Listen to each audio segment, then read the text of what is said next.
దేవుని నామమునకు మహిమ కలుగును గాక. ప్రభునందు ప్రియులరా, మన ప్రభువు రక్షకుడునైన క్రీస్తు యేసు పరిశుద్ధ నామంలో మీ అందరికీ శుభములు. 8వ తేదీ జూన్ మాసము 2026 సంవత్సరం. ఈరోజు ఇంకొక వాక్యంతో మీ ముందుకు వచ్చేసి ఉన్నాను. ఈరోజు వాక్యం ఏంటంటే, ఒక రకంగా చాలాసార్లు మనం అనుకుంటూ ఉంటాం, ఫుట్ ప్రింట్స్, అడుగుజాడలు, మనము నడిచి వచ్చిన మార్గము, మనము తయారయ్యే విధానం. అంటే మనల్ని ఉదాహరణకి మనకు అర్థం అవడానికి ఇలా మాట్లాడుతున్నాం. చికెన్ కర్రీ అన్న వెంటనే మనకి ఏమనిపిస్తుందంటే, చికెన్ కర్రీ ఒక రూపం మన ముందు ఉంటుంది. యాక్చువల్గా అమ్మ ప్రేమ, అమ్మ వంటకం, అమ్మ చేతి రుచి అని ఎందుకంటాము? చిన్నప్పటి నుంచి అది మనకు అలవాటయ్యింది. కొత్తది ఒక వింత, పాతది ఒక రోత అనేది తల్లి ప్రేమలో కనబడదు. కనుక అన్నింటికి అన్నీ పొందుకుదరు. కానీ మనము నడిచి వచ్చిన మార్గం. సో చికెన్ కర్రీ అన్న వెంటనే అమ్మ చేసిందే తెలుస్తుంది. కానీ కొంచెం పెద్ద అయ్యాక, ఆ వయసు వచ్చాక ఫ్రెండ్స్తో తిరిగినప్పుడు చికెన్లో ఎన్ని రకాలు ఉన్నాయి. తండూరి చికెన్, ఓకే, తర్వాత మిగిలిన మీకు తెలుసు కదా, చికెన్ కర్రీ కోసం చెప్పడానికి ఉన్నామేంటి. కనుక కానీ ఆ చికెన్ ఆ రూపాన్ని దాల్చడానికి ఆ ప్రాసెస్ మార్చబడుతుంది. ప్రాసెస్ అంటే విధానము మార్చబడుతుంది. దాన్ని బట్టి ఆ టైటిల్ దానికి చెందుతుంది. అంటే ఈ బ్రోస్టెడ్ అంటే దాని లోపల ఏమైనా పెట్టి దాన్ని రోస్ట్ చేయడము, అదే విధంగా కూర వండడము, మరి ఫ్రై చేయడము, ఆ నిప్పుల మీద కాల్చడము, మీకు అర్థమవుతుంది. కనుక ఇక్కడ మనం చూడవలసింది ఏంటంటే, ఆ చికెన్ మారటం లేదు, కానీ దాన్ని తయారు చేయడానికి వాడిన పద్ధతి మారుతుంది. కనుక ఆ రూపాన్ని అది స్వతంత్రించుకుంటుంది. కనుక ఈరోజు నీవు ఏ మార్గము గుండా నడిచి వచ్చావో, దేవుడు నిన్ను దేనికి సిద్ధపరచాలని అనుకున్నాడో, ఇంకా చెప్పాలంటే ఒక్క మాటలో అర్థం అవడానికి, ఇప్పుడు దేవుడు రారాజుగా, అంటే మోషేని బానిసత్వంలో పుట్టిన పిల్లాడిని తీసుకెళ్లి రాజభవనంలో పెట్టి రాజుగా పెంచాడు దేవుడు. అయితే ఒకరోజు పెద్దవాడయ్యాక తను డిసిషన్ తీసుకోవాల్సి వచ్చినప్పుడు, ఐగుప్తు రాజ్యభోగము కంటే, రాజకుమారునిగా పిలువబడుట కంటే, ఆ క్షణకాలము సుఖభోగముల కంటే క్రీస్తు నిమిత్తము నింద భాగ్యమని ఎంచుకొని తను వెళ్ళిపోయాడు. అడవుల్లో పడిపోయాడు, గొర్రెల కాపరి అయిపోయాడు. అంటే హీ చూజ్ ద డెస్టినీ. తన యొక్క నిర్ణయాన్ని తనే నిర్ణయం తీసుకున్నాడు, ఎంచుకున్నాడు. అయితే దావీదు గొర్రెల దొడ్లో ఉన్నాడు. పెద్దవాడేమో అవ్వలేదు, చిన్నపిల్లాడే, బాలుడే, యవనస్తుడు, టీనేజర్. యుద్ధానికి వచ్చాడు, యుద్ధాన్ని చూస్తున్నాడు. కానీ అతనిలో ఉన్న ఆత్మ ఆల్రెడీ అంతకుముందు అభిషేకింపబడ్డాడు కనుక ప్రేరేపించబడ్డాడు. ఒక్క మాట చెప్పాడు, జీవము గల దేవుని సైన్యాన్ని తిరస్కరించుటకు సున్నతి లేని ఈ ఫిలిస్తీయుడు ఏపాటివాడు. ఆ మాట అతని నిర్ణయము అతని గొర్రెల దొడ్డు నుంచి తీసుకొచ్చి రాజభవనంలో పెట్టింది. అంటే మనము అంగీకరించి మనము వెళ్ళాలి అనుకున్న మార్గాన్ని, మనకు తెలియకుండా కాదు, తెలియకుండా దేవుడు నిన్ను పేరంటానికి పిలవడు. నువ్వు అంగీకరించి నీవు ఏది కావాలి అని కోరుకుంటున్నావో, దేన్ని లక్ష్యముగా పెట్టుకున్నావో దాన్ని నువ్వు పొందుకోవాలి అంటే ఆ మార్గం గుండా. కానాను దేశము ఉచితంగా ఇచ్చేయలేదు. కానాను దేశమునకు నడిపించారు. లక్షల మంది ప్రయాణం ప్రారంభించారు, ఇద్దరే చేరారు. ఆ ప్రయాణము యొక్క అంతానికి, కానాను దేశంలో వారసత్వానికి, ఆఖరికి మోషే, ఆరోను, మిరియాములను కూడా దేవుడు స్పేర్ చేయాల. ఈ రోజున చాలా ప్రయత్నం ప్రారంభిస్తున్నాం, కానీ మనము చేరుకోలేకపోతున్నాం. అటువంటి ప్రయాణము ఈరోజు వాగ్దానము, వారి రక్షణకర్తను శ్రమల ద్వారా సంపూర్ణునిగా ఆయన చేశారు. అంటే దేవుడు వారి రక్షణకర్తను శ్రమల ద్వారా సంపూర్ణునిగా చేశాను. అంటే శ్రమల ద్వారా సంపూర్ణముగా చేయబడిన యేసుక్రీస్తు. హెబ్రీయులకు రాసిన పత్రిక 2వ అధ్యాయం 10వ వచనం, పూర్తి వచనము, ఎవని నిమిత్తము సమస్తము ఉన్నవో, ఎవని వలన సమస్తము కలుగుచున్నవో, ఆయన అనేకులైన కుమారులను మహిమకు తెచ్చుచుండగా వారి రక్షణకర్తను శ్రమల ద్వారా సంపూర్ణునిగా చేయుట ఆయనకు తగును. ఎన్ని స్టేట్మెంట్స్ ఉన్నాయి? ఒకటే స్టేట్మెంట్ ఉంది.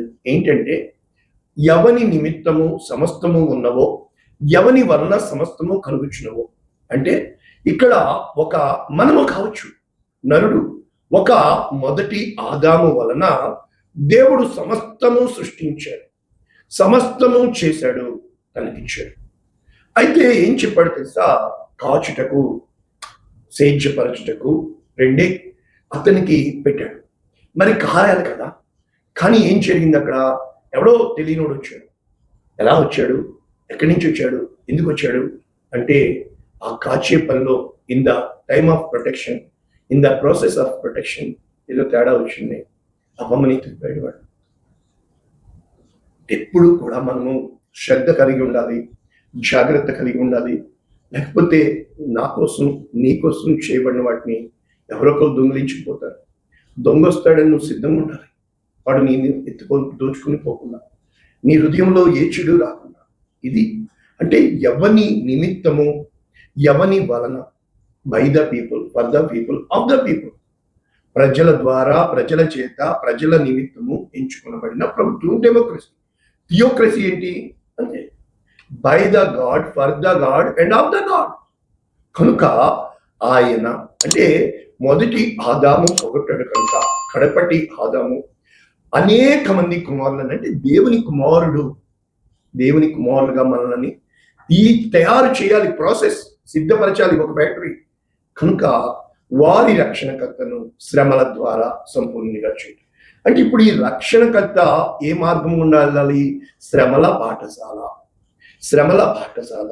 ఇది మనం నేర్చుకోగలం. ఇంగ్లీష్లో ఈ విధంగా ఉంది, న్యూ లివింగ్ ట్రాన్స్లేషన్ చక్కగా రాశారు. ఏమంటున్నారు ఇక్కడ? Hebrews chapter 10 verses 12. గాడ్ అంటే దేవుడు, for whom and through whom everything was made. ఎవరి కోసము, ఎవరి ద్వారా సమస్తము చేర్చును. Choose to bring many children in to glory. అంటే దేని కొరకు? మహిమ నిమిత్తము కనుక. And it was only right that he should make Jesus. అంటే ఈ మొదటి కుమారుడు నిబంధన మీరాడు కనుక, ఆదాము వలె ఆ పాపము అందరూ కూడా మనకి సంప్రాప్తమైన కనుక, నిబంధన మీరని, నిబంధనకి లోబడే ఒక వ్యక్తిని చేయుట దేవునికి తగి ఉన్నది. కనుక ఆయన యేసును పంపెను, తన కుమారుని లోకానికి పంపెను ఓన్లీ. అయితే త్రూ హిజ్ సఫరింగ్ అండ్, కానీ ఏ మార్గం ద్వారా? శ్రమల మార్గం ద్వారా. ఆయన శ్రమ పడటం ద్వారా ఏ పర్ఫెక్ట్ లీడర్ అంటే ఒక నాయకత్వముగా, నాయకుడిగా fit to bring them in to their salvation, వారిని రక్షణలోనికి నడిపించుటకు. కనుక ఏ విధంగా నేర్చుకోవచ్చు ఈ వాక్యం? మనము నేర్చుకునే ముందు ఒక్కసారి మనము ఈ వాక్యపు లోతుల్లోనికి వెళ్లే ముందు మోషేని వారికి రక్షకుడిగా పంపాడు. కానీ మోషే మొట్టమొదట ఆ ఫరోని చూడాలి, ఆ తర్వాత ఈ కార్యాల గుండా వెళ్ళాలి. అయితే ఇక్కడ వీళ్ళు ఏం చెప్పడానికి ప్రయత్నం చేస్తున్నాడు ఈ గ్రంథకర్త అనేది మనము చూడగలిగితే, పరిశుద్ధపరచువాడు వారికి.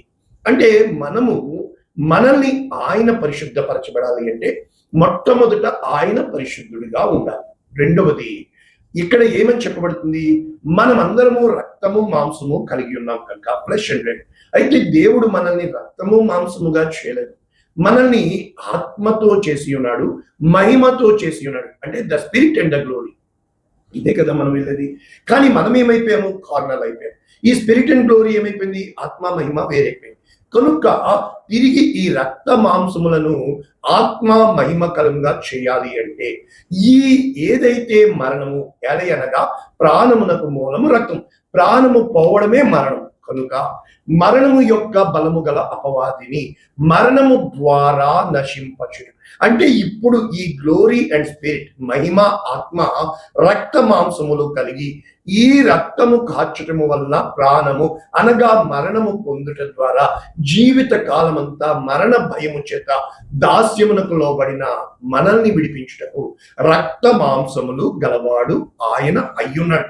కనుక దేవదూతల స్వభావం ధరించుకోలేదు, కానీ అబ్రహాము సంతానముగా మన నిమిత్తము పరిహారము పొందుటకు చేయుటకు సహోదరుల వంటి వాడాయన. మరి ఇప్పుడు ఐగుప్తుకి, ఫరో ఎదుటికి వెళ్ళి నిలబడి ఆ శ్రమలు చూచడం ద్వారా, అంటే దేవుడు మనల్ని ప్రేమిస్తున్నాడని ఆకాశంలో ఉండలేదు, కానీ దేవుడు మనలో వాక్యము శరీర రూపము దాల్చింది అని వీరు ఆ యేసు ప్రభువు యొక్క మహిమను వివరించడానికి కారణాలు ఇక్కడ థియాలజీ మనకి నేర్పిస్తున్నారు, కనుక రీజనింగ్ నేర్పిస్తున్నారు.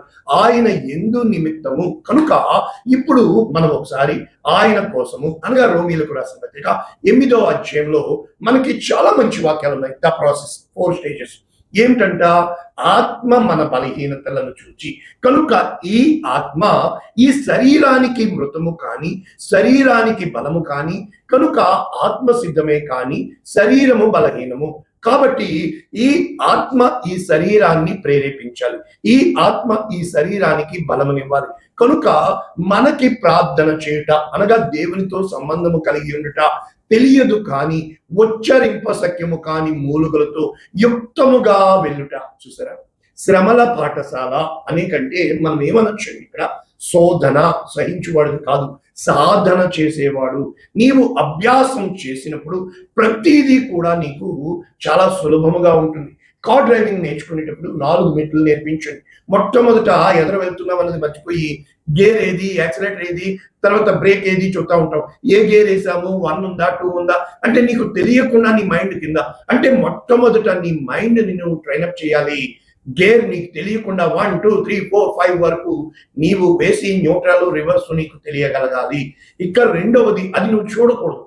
యాక్సిలేటర్, బ్రేక్, అదే విధంగా క్లచ్ తెలియకుండా ఫుట్ మూమెంట్ జరగాలి. అంటే ఇక్కడ 2 మూమెంట్లు నువ్వు ట్రైనింగ్ ఇస్తున్నావు నీ మైండ్ కి. ఒకటి హ్యాండ్ మూమెంట్, రెండవది ఆ ఫుట్ మూమెంట్, ఇంకొక హ్యాండ్ తో స్టీరింగ్. కనుక ఇవి ట్రైన్ అప్ అవ్వాలి. తర్వాత ముందుకి చూడాలి, రేర్ మిర్రర్ అంటే వెనక వస్తున్న వాడిని రేర్ మిర్రర్ లో చూడాలి, సైడ్ మిర్రర్స్ లో పక్కన వెళ్తున్న వాళ్ళని నువ్వు గమనించాలి. అంటే నీవు నీ మైండ్ కి, నీ చూపుకి, నీ విజన్ కి ట్రైన్ అప్ అవ్వాలి.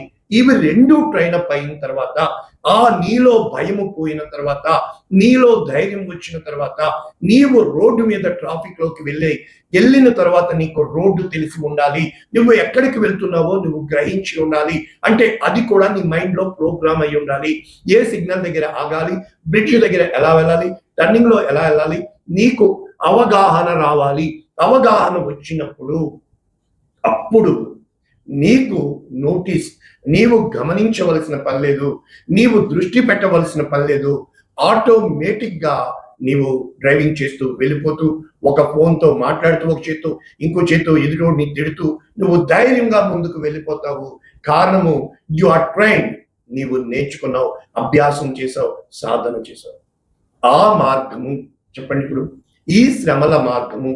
కారణము మనము ఇక్కడ చెప్పబడుతున్న రోమీయులకు రాసిన పత్రిక 8:26 నుంచి చూస్తున్నాం కదా, ఆత్మ మన హృదయాలను పరిశోధిస్తున్నాడు కనుక నిన్ను ప్రిపరేషన్ చేయడానికి, నిన్ను సెపరేషన్ చేయడానికి దేవుడు తన ఆత్మని నీకు ఉచితంగా ఇస్తాడు. కనుక ఎప్పుడైతే మన గోల్ దేవుణ్ణి ప్రేమించడంలో ఉందో, మన కొరకు కరెక్ట్ గా సమస్తము మన మేలు కొరకు జరుగుతూ ఉంటాయి. కీడుగా అనిపిస్తాయి, నష్టంగా అనిపిస్తాయి, కానీ అవన్నీ కూడా మనల్ని జ్యేష్ఠుడిగా, కుమారునితో సారూప్యము కలుగుటకు మనల్ని తయారు చేస్తాడు. అంటే ఇక్కడ నేను చెప్పాలనుకున్న మార్గము ఏంటంటే, ఆయన శోధింపబడి, ఆయన దూషింపబడి అనగా సఫరింగ్ సర్వెంట్. కనుక యెషయా గ్రంథం 53వ అధ్యాయము మనందరికీ తెలుసు. ఆయన లేత మొక్క వలె చక్కటి రూపముతో తండ్రి యొద్ద ఉన్న ఆయనను స్వరూపమైన సొగసైనా లేకుండా, అంటే నలుగగొట్టుటకు యెహోవాకు ఇష్టమ ఆయను. కనుక ఆయన నలగగొట్టబడాలి, ఆయన విరవబడాలి, ఆయన ఆ మార్గం గుండా వెళితే తప్ప మనకి నేనే మార్గము అని యేసు ప్రభువు చెప్పారు, సత్యము. ఆయన ఆ యథార్థమైన దానికోసము బలియాగం అయితే తప్ప నేనే జీవము అనగా మృతమైనది శరీరము రక్తము, కానీ ఆత్మ ఎల్లప్పుడూ జీవింప చేయును అని మనకి ఆయన మాదిరి ఉంచి వెళ్ళాడు. కనుక అంటే మనకి తెలుసు విత్తనము, నేల. ఇక్కడ 4 నేలలు మనకి చెప్పబడుతున్నాయి కదా. ఈ లూకాసు వార్త మనం చూసినప్పుడు మొట్టమొదట చాలా స్పష్టంగా ఇక్కడ వారు చెప్పబడుతుంది, త్రోవ పక్కన పడిన విత్తనములు. మనందరికీ తెలుసు పక్షులు వచ్చి ఎత్తుకుపోతాయి. రెండవది రాతి నేల, కింద లోతుగా వెళ్ళడానికి వారు ఇష్టపడరు కనుక పైన కాసేపు ఎదుగుతారు, ఎండ కొట్టగా లోపల సారం లేదు కనుక. కానీ 3వ నేల ఉంది చూడు, ప్లెజర్స్ అండ్ కంఫర్ట్స్, రిచెస్. అంటే ఈ ధనము కోసము, ఈ సుఖభోగాల కోసము, ఈ వ్యామోహాల కోసము, ఈ లోక సంబంధమైన వాటి కోసము మనము మూడవ స్థితిలో ఆగిపోతాము. ఇంకా మంచి నేలను కనుక ఎప్పుడైతే నీవు కింద పైన ఎదగాలి అంటే వదగాల.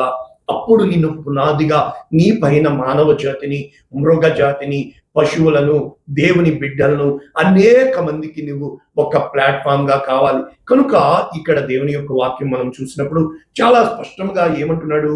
హెబ్రీలకు గ్రంథకర్త 11వ అధ్యాయం 12వ అధ్యాయంలో యేసుని మాదిరిగా ఉంచుకొని మనల్ని చిక్కుల్లో పెట్టే పాపమును విడిచిపెట్టి ఎప్పుడైతే నీకు గురి గమ్యము ఆయన స్వారూప్యంలో, యేసు పోలికలో, యేసు ప్రేమను చూపించాలి అని నువ్వు ఆశపడుతున్నావో అప్పుడు మన ఎదుట ఉంచబడిన పందెంలో వెనక ఉన్న వాటిని విడిచిపెట్టి ఓర్పు కలిగి, ప్రేమ కలిగి ఎప్పుడైతే నీవు నేను వెళ్తామో, బైబిల్ అంతా ఏం చెప్తుందంటే, కొలసీయులకు రాసిన పత్రిక 1వ అధ్యాయం కావచ్చు, కొన్ని వచనాలు చూసి ముగించేసుకుంటే, ఆకాశం అందున్నవి, భూమి అందున్నవి, కంటికి కనబడేవి, కంటికి కనబడనివి, అవి సింహాసనములు, ప్రభుత్వములు, ప్రధానులు, అధికారములు సర్వము కూడా యేసుక్రీస్తునందు లేకపోతే ఆదామునందు ఇవన్నీ ఉన్నాయి. ఇవి రాబోవచ్చాయా?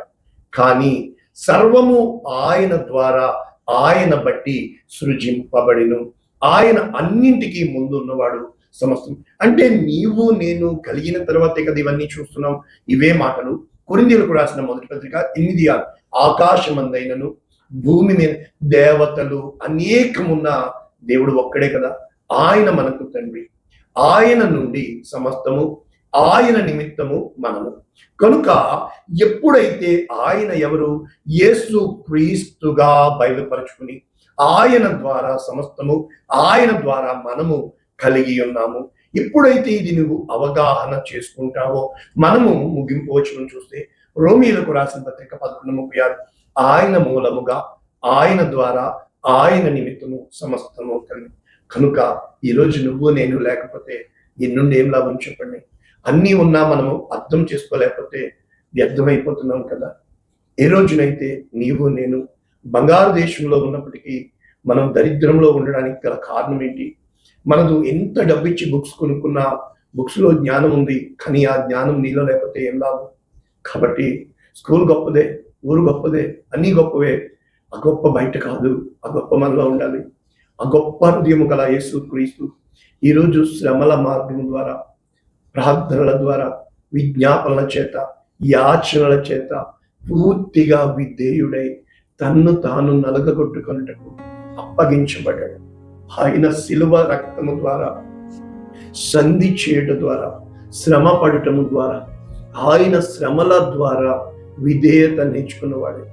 నీవు నేను శ్రమలు అంటున్నాము కాదు, అది విధేయతకి మూలపాఠం, విధేయతకి సూత్రాలు. ఏ రోజునైతే మనము తిరుగుబాటు స్వభావము, మొండి స్వభావము విడిచిపెట్టి మనమే మంచివారమని బిల్డప్ మానివేసి ఎప్పుడైతే దేవుని వైపు మనం చూడగలుగుతామో, ఎప్పుడైతే దేవుని యందు మనం లక్ష్యం ఉంచుతామో, ఎప్పుడైతే దేవుని కోసం మనం ఆశపడతామో, ఆరాటపడతామో, సమస్తము సాధ్యమవుతుంది. ఇది వాక్యము. అటువంటి కృప దేవుడు మనకి అనుగ్రహించుగా. పరిశుద్ధుడా, ప్రేమ కలిగిన తండ్రి, నీవు రక్షకుడిగా మారావు మమ్మల్ని రక్షించుటకు నాయనా. నీవు శిక్షించడానికి తయారు కాలేదు కనుక రక్షణ మార్గాన్ని మాకు చూపిన దేవా, నీ పాపం ఆ యొక్క బలియాగము అయిపోవడం వలన మా పాపముల నిమిత్తము నీవు నలగబట్టబడిన ఈ రక్షణ అనేక మంది కలిగినట్లు యేసునామమున దీవిస్తున్నాము తండ్రి. ఆమేన్. God bless you all. దేవుడు మిమ్మల్ని దీవించును.